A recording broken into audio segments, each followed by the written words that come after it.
So in the Pecha Kucha today, we're looking at basketball, and we want to look at some of the rules, identify some leagues, and some perhaps notable players that have played the game. So hope you enjoy this Pecha Kucha.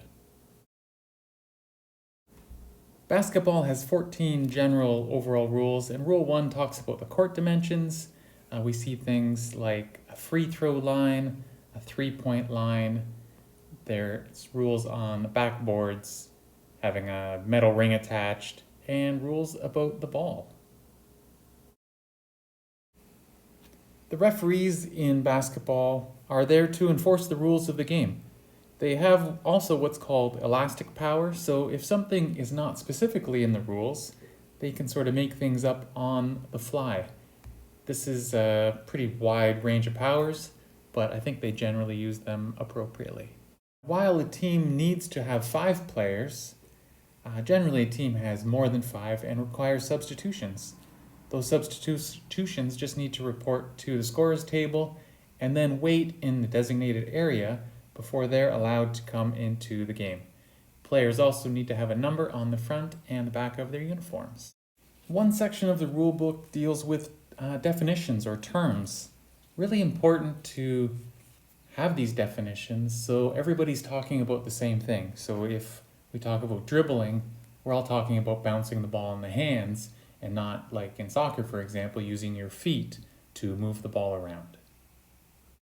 Scoring happens when the ball goes through the hoop from above, and the scores can vary between 2 and 3 points depending on if you're in front of the 3-point line or behind it. And in this particular instance, this fellow, Wilt Chamberlain, scored 100 points in one game. Pretty spectacular.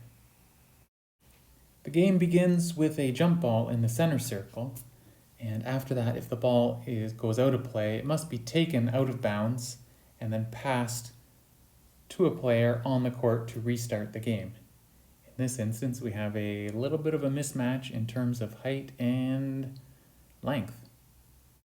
In the NBA, they have a 24-second shot clock, and this is the amount of time of possession that a team has to attempt a field goal or a shot. The possession ends when the ball hits the rim or the opponent gains possession. The clock is reset to 24 seconds on the change of possession.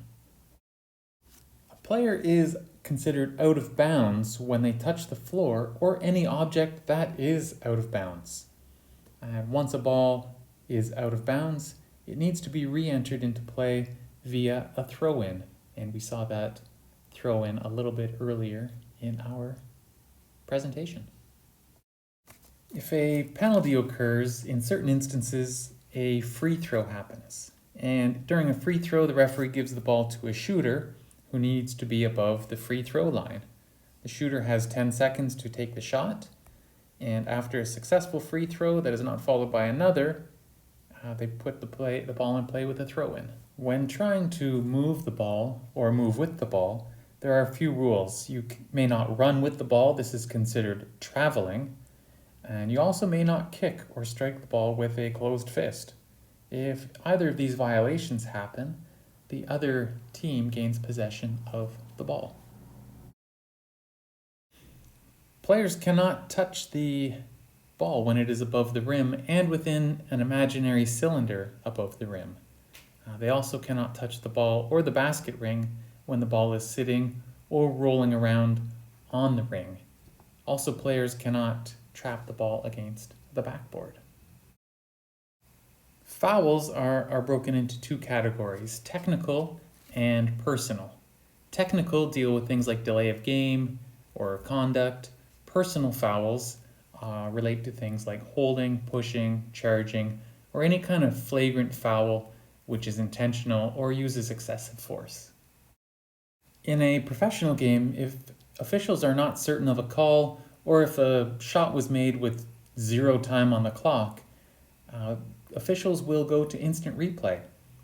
Generally, if instant replay needs to be conducted within approximately 2 minutes, so they can make the proper call. Our final basketball rule deals with a coach's challenge. A coach can challenge a call or a non-call. In either instance, the challenging team needs to take a timeout and signal that they're challenging the call. If they lose the challenge, then they also lose the timeout that they took.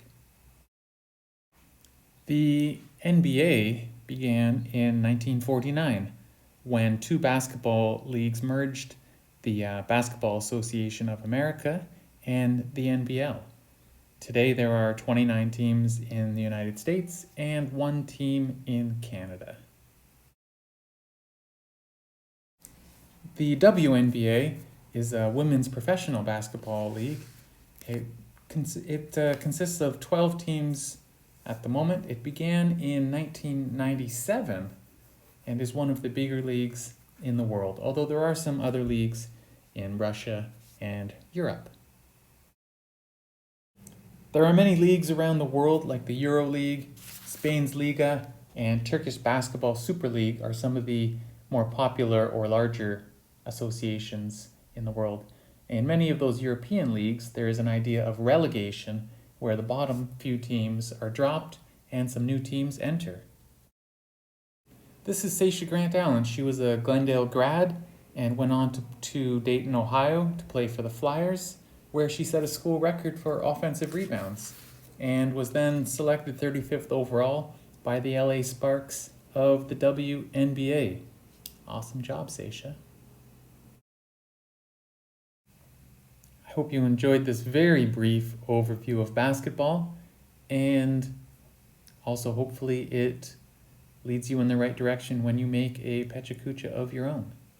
Have yourselves a great day.